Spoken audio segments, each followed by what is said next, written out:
Never seen a smile so big on my little old lady's face until I tell her I'm going fishing all weekend. Pack up all of my bacon, I make plans for 7:45, and I swing around, pick up my date for the weekend. Some reason she seems to please when I'm leaving. There's something I'm missing when I'm gone fishing. When I'm gone fishing. When I'm gone fishing.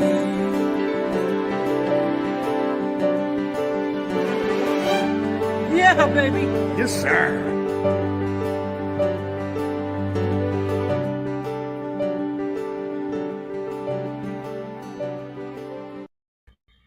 Always very cool to see all of you. Pardon me. It is Civic Long Weekend. If you did have the day off, I hope you enjoyed it out in the water.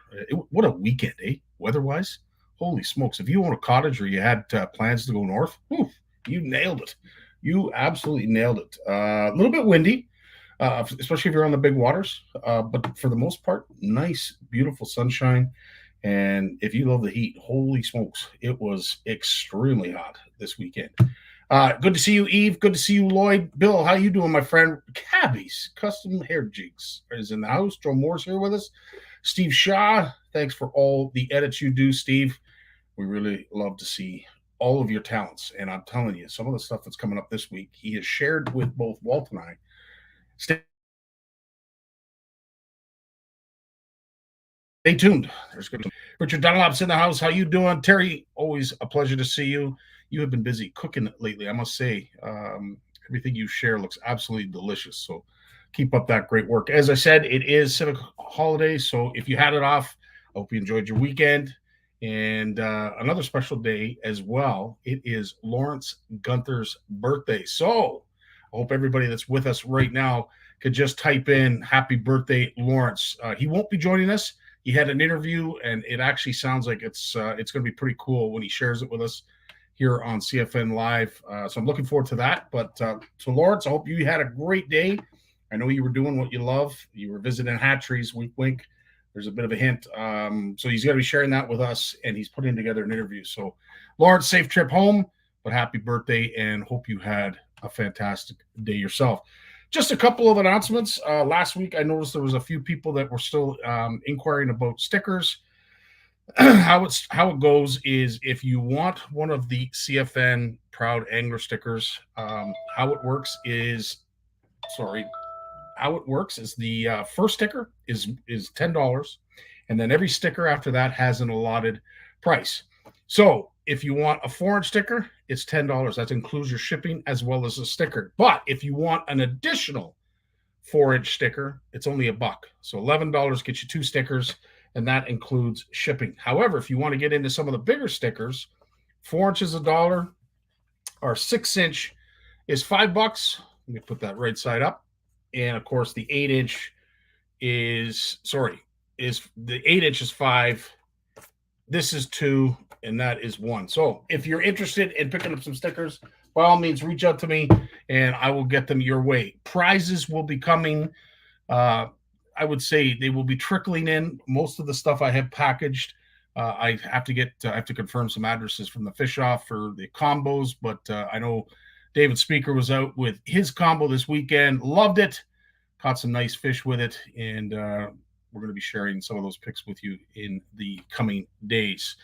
Also, big thanks to everyone who shared the Elliott Lake Kids Derby Really appreciated that, guys. And I know the kids loved it as well. The town loves it. As Charles said, he's so proud of his town, Elliott Lake, and the fact that we were able to promote it, pump its tires, and put it, in bright lights like we did with the video, and of course all the volunteers that helped out. And the list of them are all on the video. So if they help out with events like that, do your part.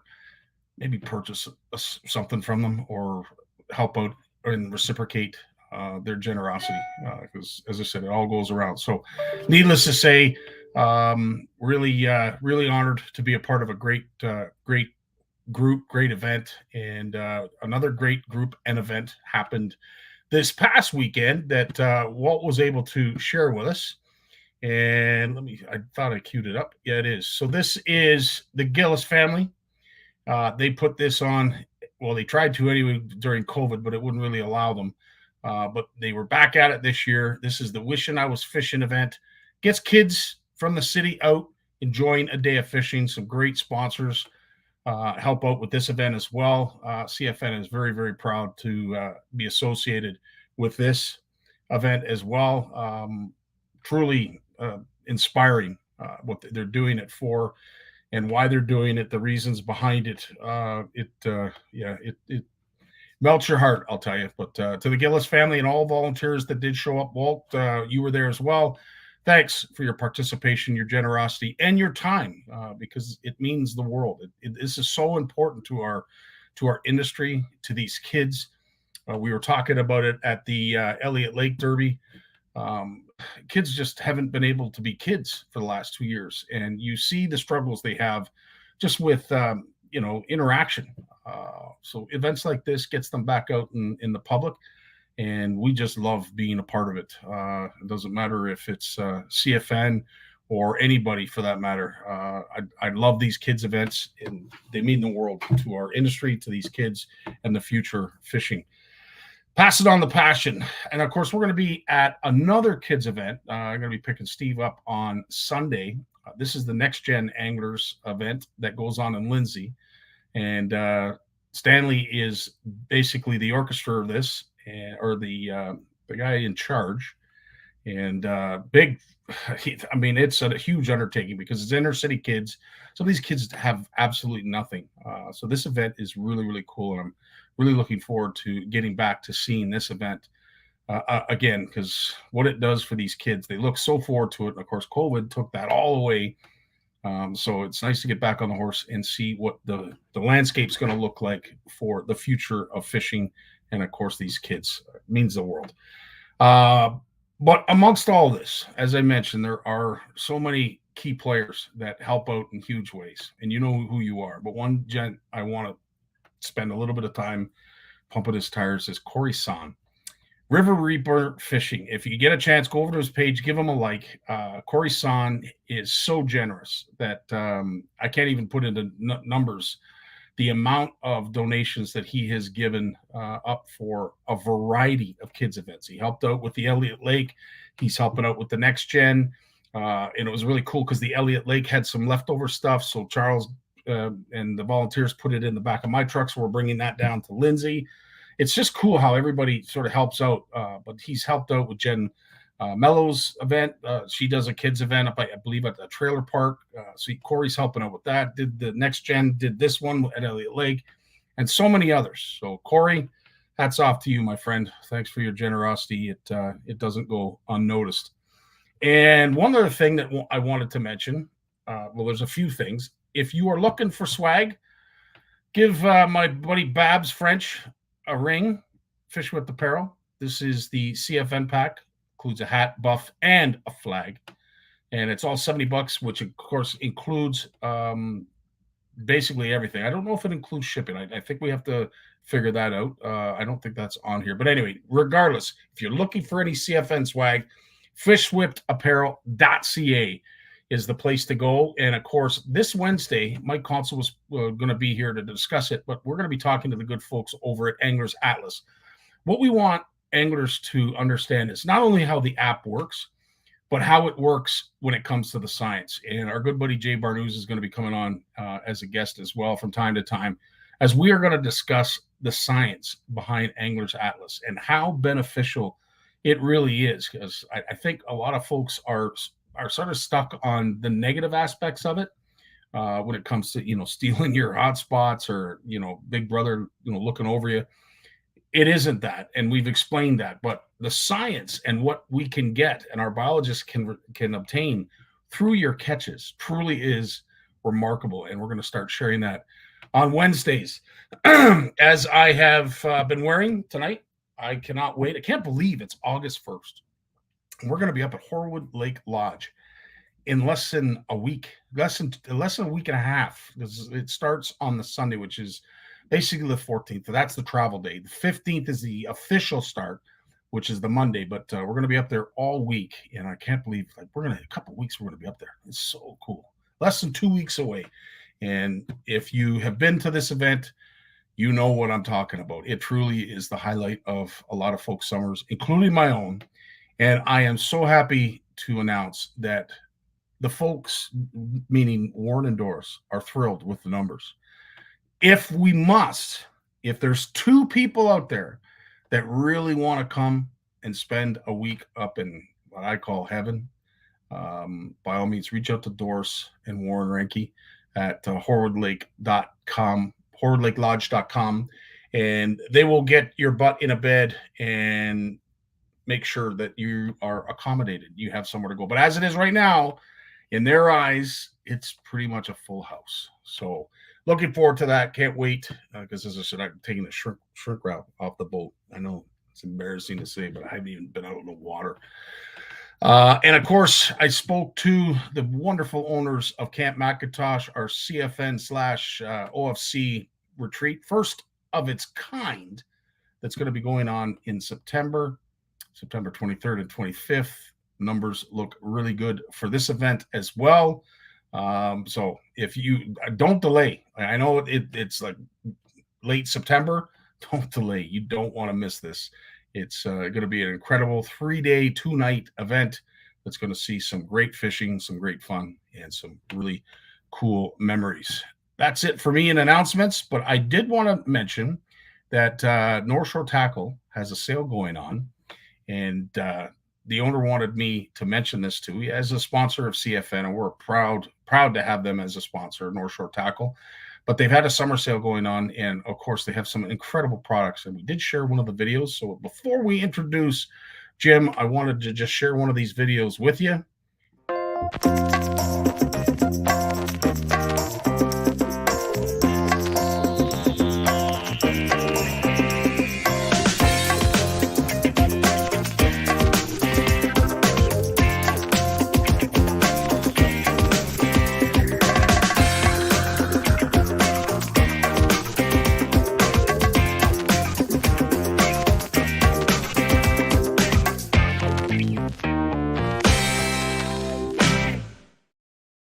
And how appropriate it was bass. So if you are looking for some great swimtails from a good, solid company, reach out to northshoretackle.ca and grab some much-needed plastics.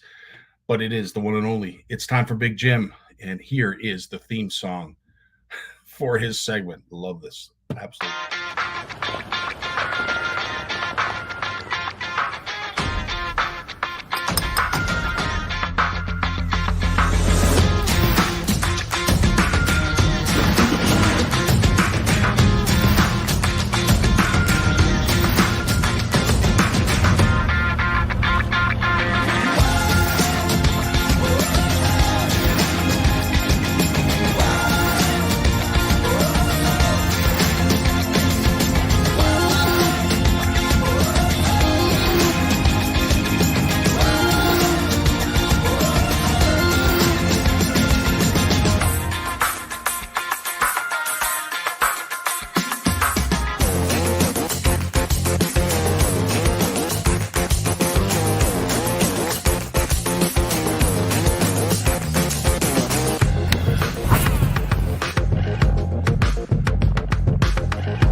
baby? There's the man, the one and Yo, only yo. Big Jim Every McLaughlin. time I watch that, I get jacked.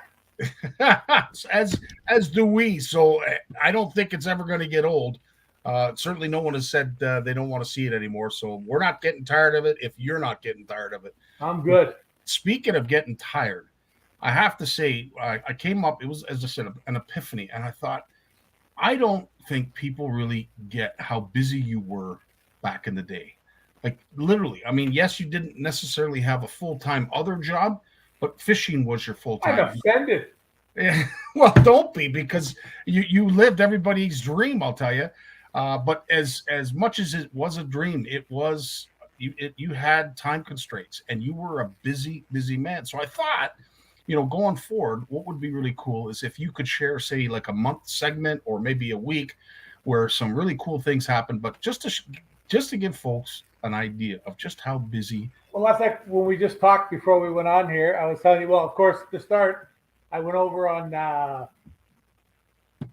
what night was it? What day is today? Monday? Saturday night. Yeah. I went over to Elbow Lakes. It's funny, eh? It's 15 kilometers from here in the air, and it's a 41-minute drive to get to it. Because of all the little lakes here, you have to go around to get to it, eh? Yeah. So John came over here licking his wounds from the TIO last day. So he was staying here.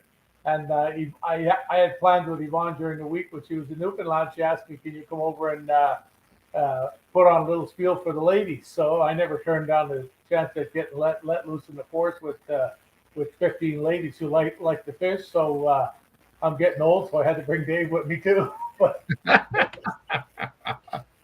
they're such a hoot. We have such a good time when we get together. And you know what's really cool about them? You're talking to them about things. And I always try to get little things that I really hope they can do. Yeah. That they will do, because I know it's going to help them catch more fish, Yeah. Stuff like that. And they listen so intently. Like when you're showing them something, they're all like this.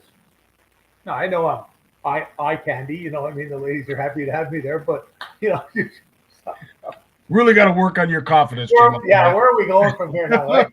So when you asked me about how busy I really used to be, in the heyday, I found some really cool stuff from tournaments, some weigh-in slips from tournaments. So this was the first Renegade Bass tournament ever that they had.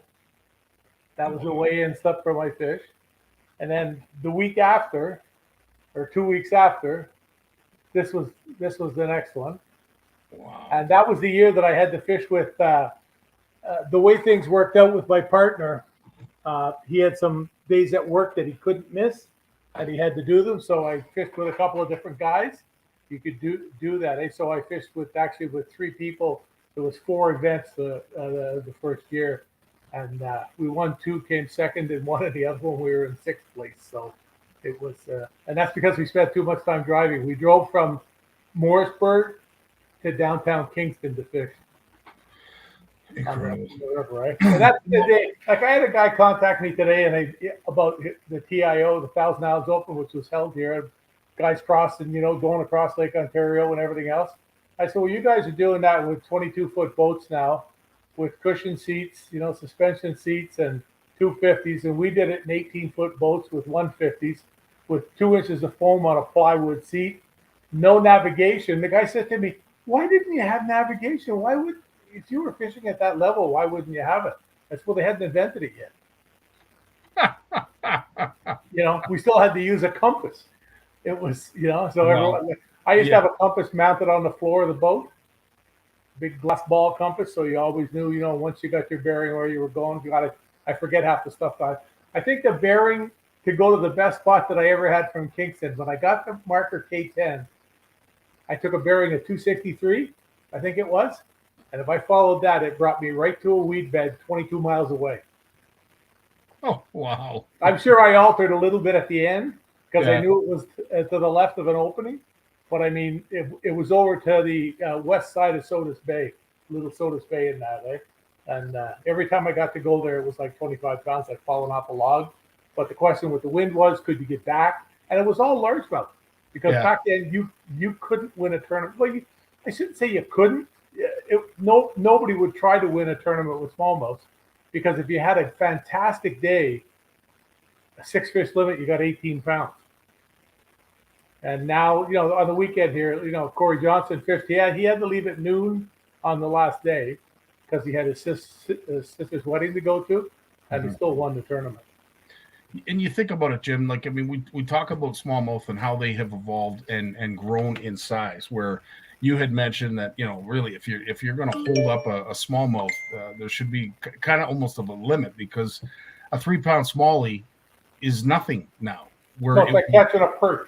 It was massive back in the day, where now, I I've told the story many times about bringing in the one just under 6 in Aurelia. People wanted to get their picture taken with a tank beside them. Yeah. They'd never seen one that big. You bring in a 585 smallmouth now. Oh, that's a nice one. Yeah. That's like, that's the joke, and that just shows you how it's changed. But when you were talking about how busy I was, yeah. So I raked out a whole bunch of my old day books. Okay. Yeah. So I know it's hard to see a lot of. Maybe if I bend this. Well, it's colored, so we can make it out, but that looks like a month of January, maybe. Yeah. So there's January, just getting going. The boat show, some other big things. So here it was. It would get going where like every week and half the weekends were full. Then we get into March, and it would pick up a little bit more. And then April, it would quieten down a little bit in April. It would quieten down a little bit in April. Yeah. Because, the seasons weren't open and everything else. And then May would come and the fishing season would open. When you see all the X's on stuff, that's how we used colored X's, and we still do today. When Tammy does my year-end reports, yeah, she knows what color X is what area it should be in. Steve suggested it's color by numbers. I am going to see you again, And then June would get kind of busy. Wow. And then July would slow down just a little bit. Like your weekends are booked solid. Oh no, there isn't a weekend. Yeah, August solid. Everything's gone. September. And then October it would quieten down. Wow.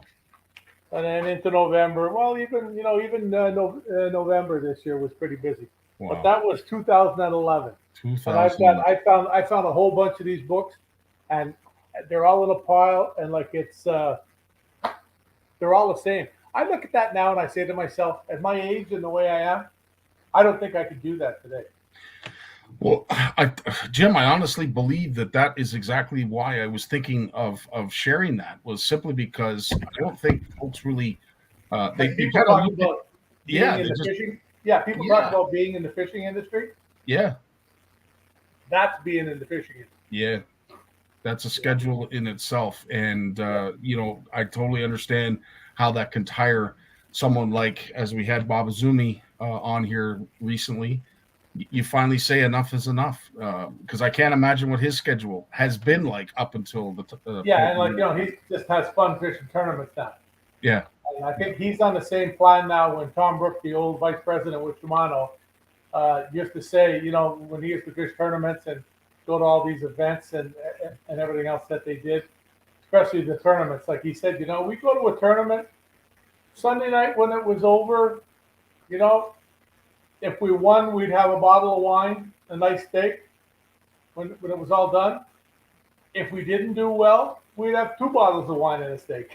Yeah. That was his, but that wasn't really their living. It was part of being in the industry. But I mean, Tom was the light bulb behind Shimano in Canada. Yeah. And boy, oh boy, he blazed the trail. I can only imagine, and as we have seen, but I can only imagine. I can't even fathom the amount of time on the water that someone like Bob, like yourself, has put in for the accolades you've received, and of course, what Bob has achieved in himself. It's truly remarkable. But they gave me a thing. Hang on. Just a thought of folks who may look at Jim and say, well, he's living the life. Well, there was work associated with it. I just didn't think. This hangs on the wall beside my desk, and it's one of the proudest things that I got. Wow. And see what it says at the bottom? For outstanding contributions and dedication to the growth and participation of recreational fishing. Yeah, that's remarkable. That's one of mine. Yeah. You know, I don't.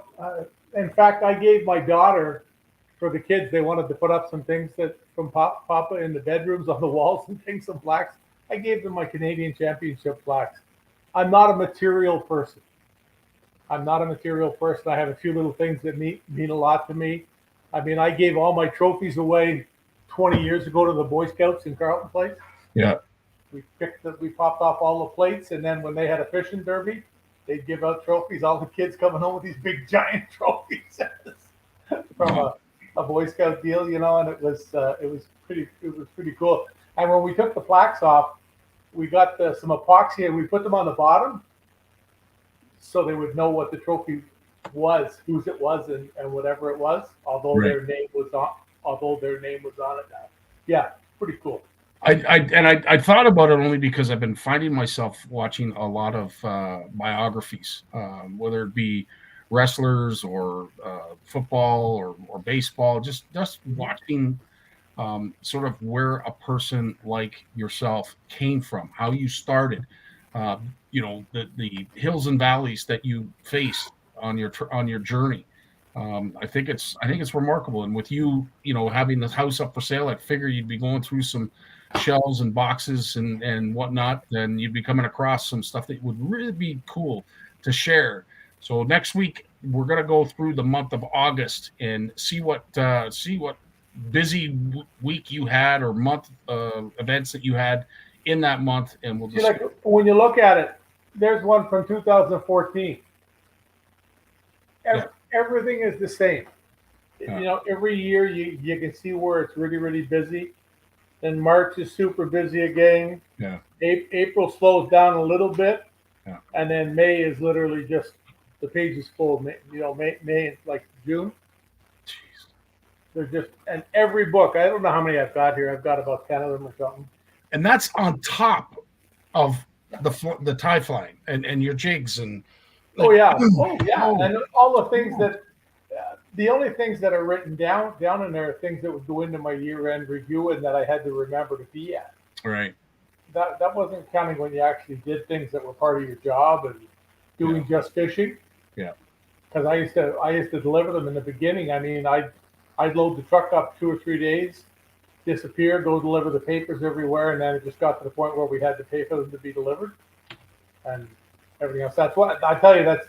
My wife said to me the other day, we were sitting talking, and she said to me, I said, oh my God, I'm sick of driving. And I had a couple of days there where I drove all over the place. Yeah. And she says, and of course I have to drive her everywhere she goes now, right?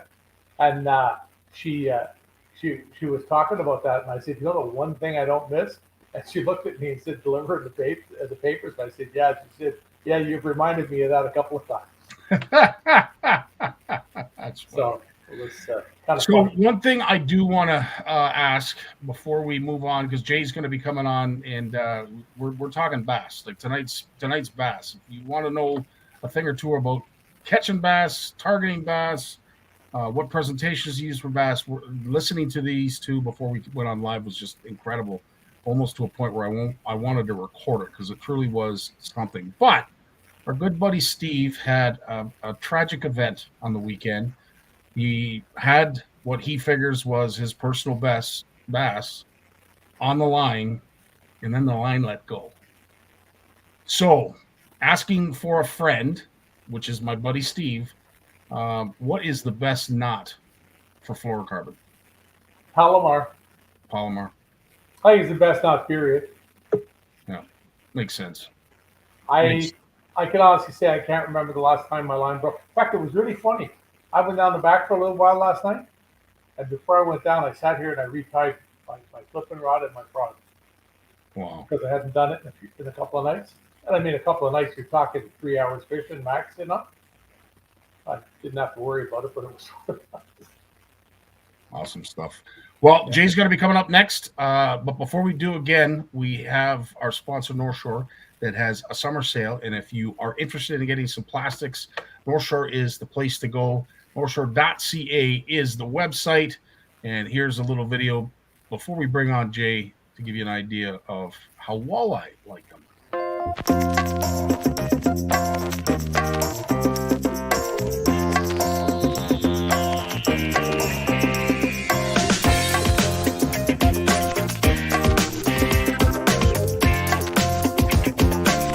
Hey guys, come back towards the Trevor.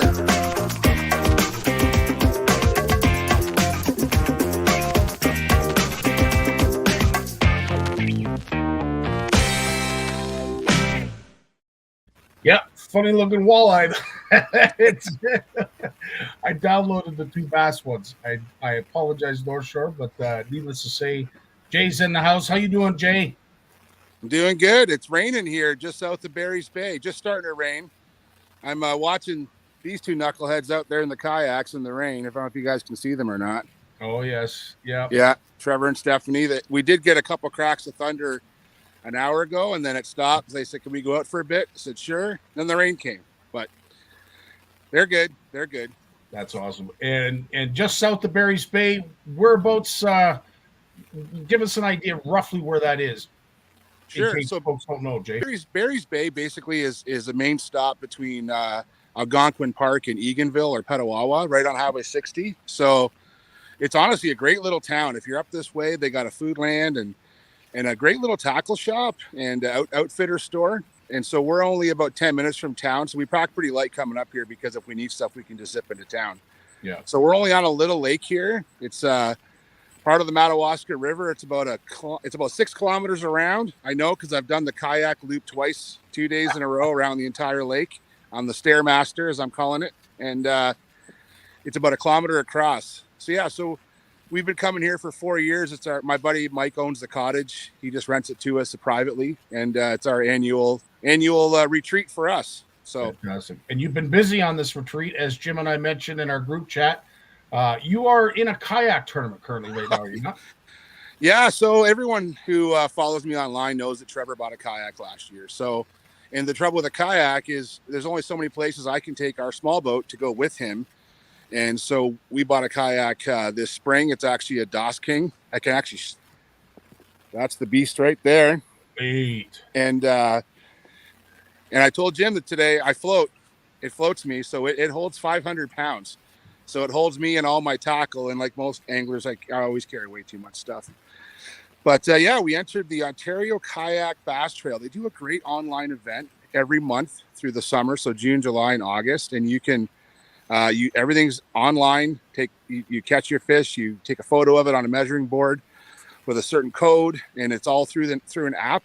And Trevor's been really itching to try kayak tournament fishing. So I said, well, let's give it a shot. So, I cracked a 20-inch smallmouth this morning on the second cast this morning. So it was good way to start the kayak. I got a couple of text messages. Now that fish there, Scotty, that fish there, Trevor caught that off this dock right here.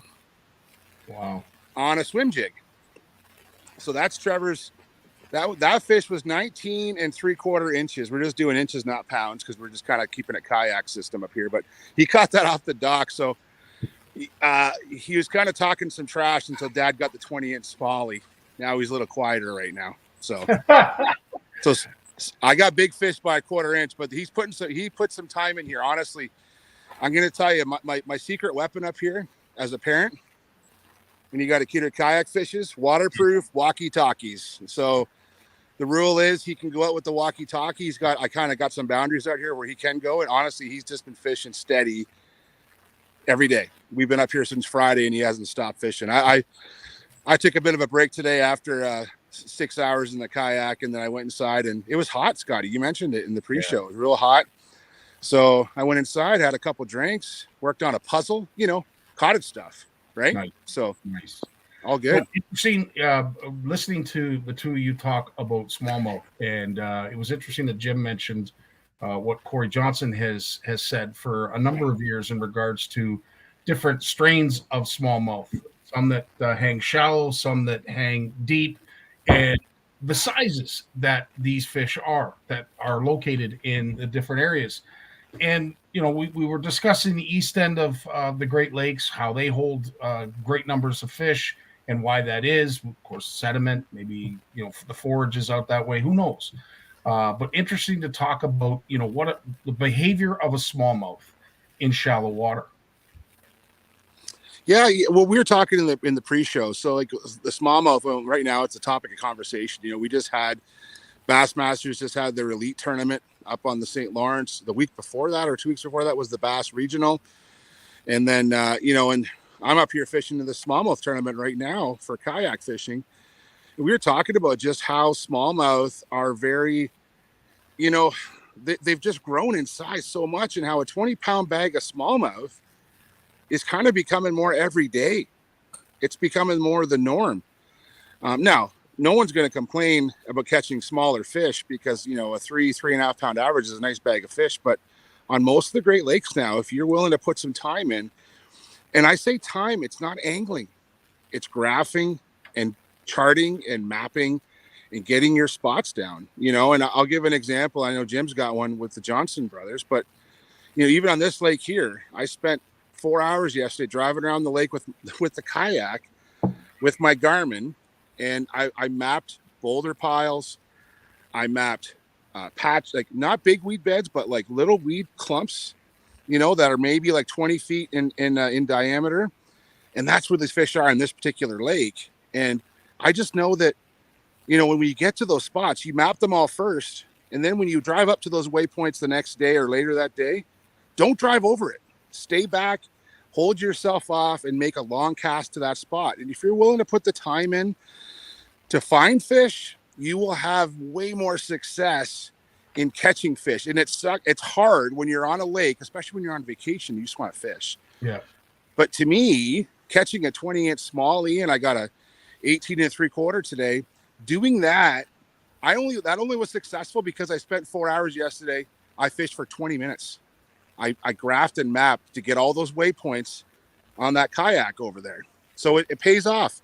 Jim, tell about the Johnsons. You were talking about the boulders up on St. Lawrence River.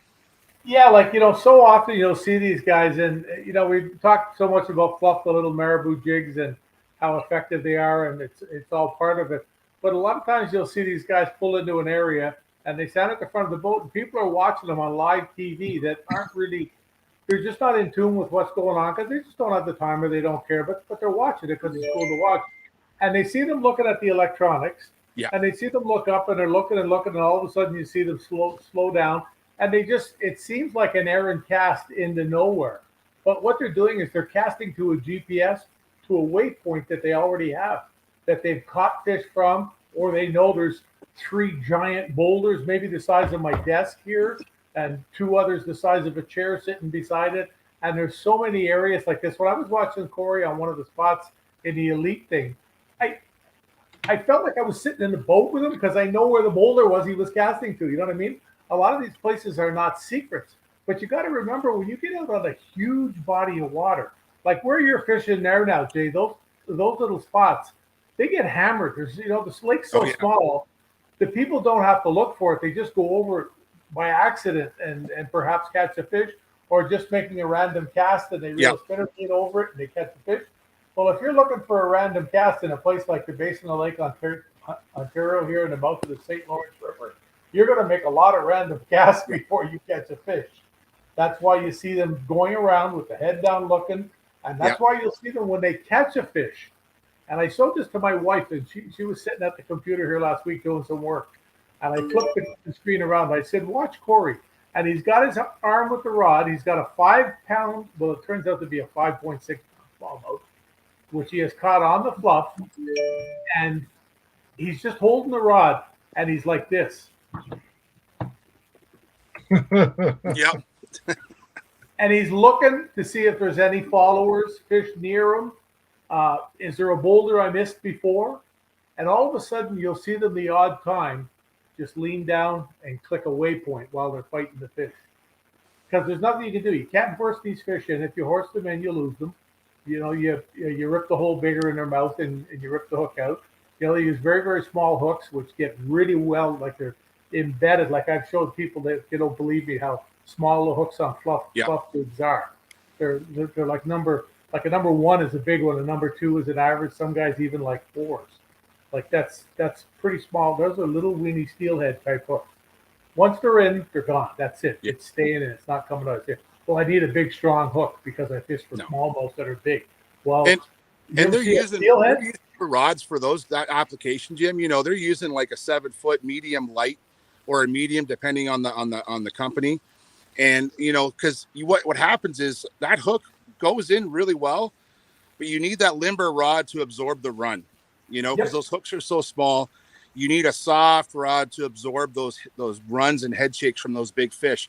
But if you match your bait, the little marabou jig, with the right rod and reel, you know, it's amazing the fish you can catch. And you know, we've seen anglers catch 7, even Paul Mueller, you know, on a drop shot rig landed an 8-pound smallmouth on a 7-foot medium light rod 2 years ago. That was almost a state record New York smallmouth, right? So it could be done. You just have to match your presentation to the rod and reel that you're using. There's how small the hook is. Yeah. That's a number one. Jeez. And guys look at me and they say, "Oh, yeah, you know, I catch big smallmouth." Well, do you really think that the guys fishing in the elites and then Renegade and whatever, all these guys aren't catching big smallmouths? You know, I got lots of pictures of me with 7 to 8 pound smallmouths with little weeny hooks, just, you know, little spy bait hooks buried in their nose, stuff like that. Those little hooks, once they go in, boy, they are in. Well, even today, like, so I got a nice fish on a swim bait, and I have to use, so I'm using only a 3-inch swim bait, which is on the small side.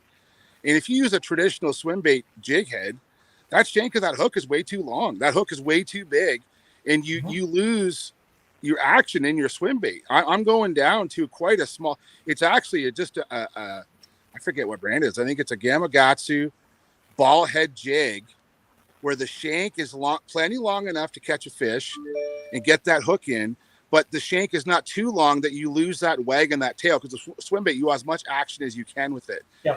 You know? You made that point last week about steelhead. You know, I mean, look at the size of hooks that you use for some of those massive trout that migrate up the river. So, you know, Well, those hooks that we use in a lot of these when we have access to them, because it's so hard to get stuff with the COVID stuff still hanging on. It's a Gamakatsu 604. That's a hook that's traditionally a hook that goes into a steelhead jig. It's I mean, you go look at you look up steelhead jig, Google like West British Columbia steelhead jigs, and you'll see all these companies that make little jigs that look just like the fluff ones. Yeah. Except they make them out of hobby hair and stuff. They don't make them. Well, some guys make them out of marabou, but they make them out of different hairs too. I mean, I have a few guys that fish in Renegade that have had me make them out of bucktail with a couple of little hackle feathers, just, you know, out the back, so it would look just like a little walleye jig. Wow. But the whole thing is like 1.5 inches long, 2 inches long max. So it's something that definitely works. And as for the light line, you know, they use the braid with the fluorocarbon leader. And I was going to add to that too. Like, you know, we're talking about, you know, we're in these big lakes, even a small lake, and you're trying to catch a fish in a small spot, right? So, you know, one of the biggest things that a lot of us don't talk about is how you manage your information in your GPS.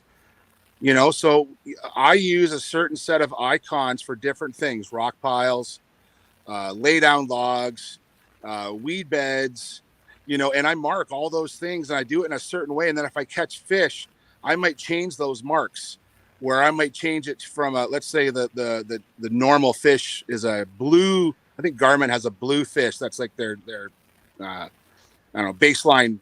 When you hit a waypoint, that's what you get. I'll change that to red if I catch a fish on that spot. So going in and updating your waypoints with information.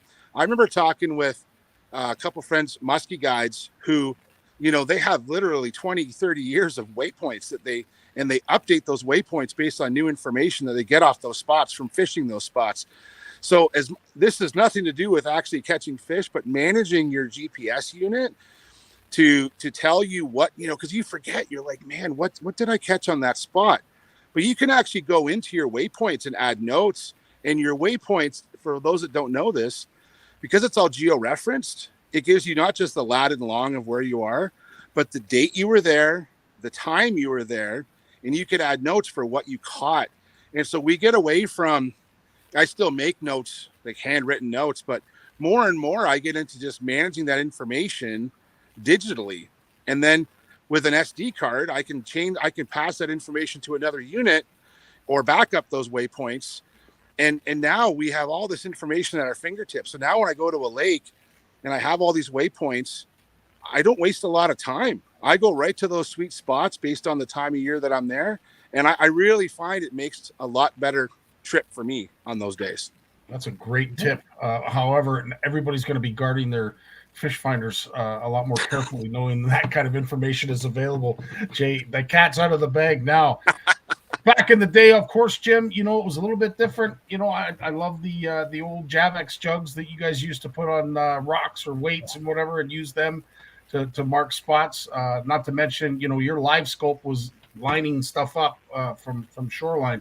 So things have definitely evolved. We have certainly talked at great length how electronics has just revolutionized how an angler approaches a fishing trip. And I remember one of my demo boats that was sold through Place Marine, that's where all my demos come through. And I think this one in the backyard is actually number 37.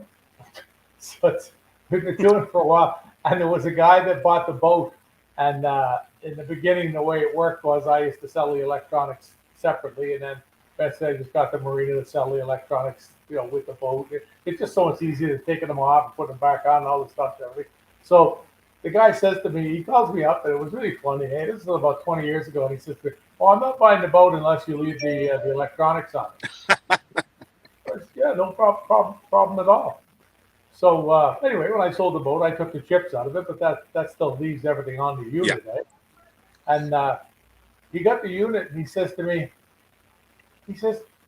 some of this stuff on here, he says, like, is this like phony? Like, he actually called me on it. And I said, what do you mean? And he said, well, you've got places there where you've got black lines that are like an inch thick.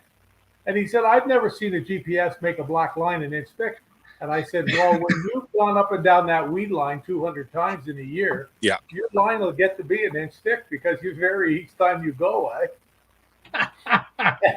Oh, he was almost embarrassed when I told him. He didn't realize how it all worked, and it was just so cool. And I said to him, he says, and there isn't very many waypoints. And I said, well, I didn't need waypoints. I just remember I knew the weed line. I knew I knew when I got to the boulder. I knew when I got to the point that faced the mouth of the Tay River. You know what I mean? I knew it intimately, and that's the reason why so often it would be 5 guys fishing a weed line, and we'd pull up on one little spot, talk out 3 or 4 fish, and leave because we had taken the time to learn there was a boulder there. Yeah. Well, I think that's part of it. That's part of it too, Jamie. Like when you think about it, I can give you a waypoint, but how you fish that spot, right? Even I can share information with you, but how you fish that spot, it could be a time of day thing. Like even on this lake, because there's not a lot of real good shallow weeds, like for largemouth, let's say. So they set out in these cabbage beds, and the cabbage beds are kind of sparse cabbage. And so what the best time is on certain, in the morning, a certain half of the lake gets a lot more shade before that sun gets over the treetops, right? And so that side of the lake produces in the morning. Will I go fish that spot in the afternoon? If it's pretty flat and sunny, I won't even be on that side of the lake. You won't even see me there, but I'll be there in the morning when that sun line, before the sun hits that water. And then in the evening, the other side of the lake it's a little bit rockier, but there's still weed patches over there. I'll hit those in the evening, and so learning how to fish a spot is all important too, because I could give you 100 waypoints, and I've done this, and I'm sure you guys have too, where I've given someone a spot and they text you the next day like, that spot sucked. And I'm like, no, it's how you fish it and when you fish that spot. So all that information is important, but the first thing is you got to find those fish first. Mm-hmm. Yeah. Oh no, it's no offense. See, that's one thing with the Johnson boys and a lot of the guys that fish in the elites, and I'm sure guys that we don't even know their names. Yeah. But it's how intimate they are with their electronics. They know how to use every damn button at every level. And there's nothing when you're pushing a button on that thing that they don't know That's what right. it does 100%. and when they should be using it. And the Yeah. Johnsons are like that. Their head is the machine. Yeah. And they know how to use it all. We always used to joke about that with, I said to Chong one day, I went up to the front of the boat, he was retying some lines. We launched on the big Rito and it's got all this, I said, how do you turn these on? I was plugging them. I didn't have to turn them on. I had the same thing there. And he comes up and he goes, oh, and he gets about halfway there and he goes, oh, you know, like that, because I was just a joke. I think, hey, the old flasher days, it was click. That's right. Too easy. Yeah. See, and to me, back in the day, those flasher days, you weren't necessarily finding fish. You were, or sorry, looking for fish. You were finding them as they were below you. Oh, you never looked for fish, no. No, you weren't. You were looking to see if a spot was holding fish, which is a little bit different with the live scopes and the side imaging. You can now see outside the boat. You can see in ways that we have never been able to see before. Yeah, like even out here, like I'll tell you, so a lot of the locals who fish this lake, and this is a classic Canadian Shield lake. It's a very small lake. It has not a ton of cottages, so it doesn't get a whole lot of pressure, but I'm not going to say it's the best lake I've fished. But we love coming here because it is a small lake. There's like almost no sea-doos on it. Like it's peace during the week. This week is going to be just peace and quiet. It's going to be great. But you're there for the rest of the week? What's that? You're there for the rest of the week? Yeah, we're here till Friday. Cool. But you'll talk to the locals and like the guys in town. They're like, oh, you're down. Oh, yeah. I just like to back troll by that big rock point. Well, they don't know there's 2 giant boulder piles out in 22 feet of water. But they've been back trolling for walleye off that point for 40 years. That's their spot, right? So the electronics just opens up so many doors for us. But you have to spend the time to learn it. And that could be challenging. That could be a tough go. But it really Remember what they used to be, Jay? Yeah. Remember a hummingbird 8,000 deep? Oh, yeah. That was a fish. Yep. Yeah. That was a fish. That's right. That's what it looked like. Now you can actually see the fish's gills moving. It's crazy. It's more to come. Well, look at the new hummingbird now with target lock. Oh, smart innovation. Yeah. If you have a boulder up in 30 feet of water and you're out or up in 3 feet of water, you're sitting out in 30 and you're casting to it, you put the target lock on it, it'll keep your boat pointed right at that rock. Well, because all these live or scope, fish. All these live imaging transducers, they're great, but if you're in rough water and your trolling motor is turning, so is that transducer. So Hummingbird finally, and which is impressive for Hummingbird. I have no ties with any companies for electronics, but Hummingbird, like they're smart with that because Garmin came with the first live scope, and I'm impressed that Hummingbird beat them to this because now you can be out there in 5-footers on Erie, and I can keep my live scope or live target pointed at my target, even though my spot lock is swinging back and forth to keep me steady. That is smart innovation right there. Brilliant. And that's why they won at ICAST for best electronics. 100%. Yeah. And next year it'll be Garmin with something, and 2 years from now it'll be Lowrance. Yeah. It's electronics. It's like everything else. Hey man, this is like the U.S.-Russian arms race. It's what it is. Electronics, isn't it? It's an arms race to who can catch more fish with electronics. And right now, the industry is changing so fast, and it's hard for a lot of us to stay on top of it. But really spend your time, and the biggest friend you're going to have learning electronics is YouTube. Just go on YouTube.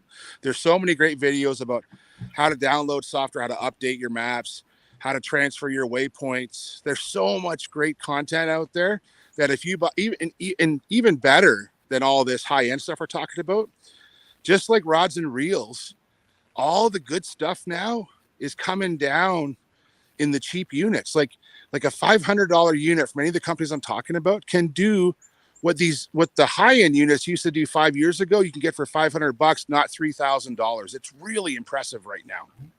So that was going to be my question with the arms race, and you can talk about it and debate about it, but there was kind of an end to it. When it comes to this technology and the advancements outside of what you just said, Jay, and I see that as well, that a lot of the elite stuff that we thought was unattainable because of the price tag is now starting to filter down into the units. So to me, that will be the continued trend. When it comes to these units in itself, do you think there's a ceiling in all this? Like how more advanced could we possibly get with these electronics? So what hasn't come down yet is the live technology. I was going to call it live technology because there's companies that all have different models and different makes. That's still pretty up there, and it'll be a while before that comes down. But you can go out now, and for basically under $1,000, you could buy a unit with a down scan, a side scan, 2D, GPS, and manage all your waypoints. And it can, most of the ones around like $700, $800, $900, they can link to your phone. I can update it through my phone to update my system. And these units now are just incredible. And for that price point, man, you can't be beat. Can't be beat. No, true enough. Well, lads, I think what we'll do, Jay, is maybe next week we'll do the fish ID. What has happened yet again is Facebook has kicked the live out for something, not really sure it's okay. what it is. Yep. But it has been shared on YouTube. So once we are done here, I'll reshare the link and I'll put up a picture of the fish. We only had four correct answers, I will say. And those individuals, I'll make sure I tag them for guessing right. But we'll put that back up and hopefully we'll get a lot more entries next week. And, of course, we'll be talking on Wednesday with the folks over at Anglers Atlas and the MyCatch app in regards to the science that it features. So I'm looking forward to having you on a Wednesday. We're talking to those folks. But to the two of you, thanks so much for joining us on this Civic long weekend. I know. Jason, guys, before I sign off, it's raining, and look who's still out there fishing. Of course. So you'll be at 105 I just got notification that there's lightning in the area. So, Trevor, get off the lake. Yeah. Let's go. Right on, lads. Thanks again for your time. Have yourselves a great week and stay classy. See you guys. Good talking, guys. All the best. Be good, guys. So, as I mentioned, we will reshare this stream from YouTube onto Facebook. Not really sure what's going on with Facebook, but it's whacked. Anyway, enough of that. Hope you guys have a great week. For all of you who stayed and were able to get this feed, thanks so much for joining us on this Civic Holiday Monday. Hope the rest of your week, now that it's a short one, is a good one, and you get fishing that much quicker come next weekend. Take care. All the best, folks. And I can't think of anybody better to take us out than our good friend Dave Mercer. Take it away, buddy.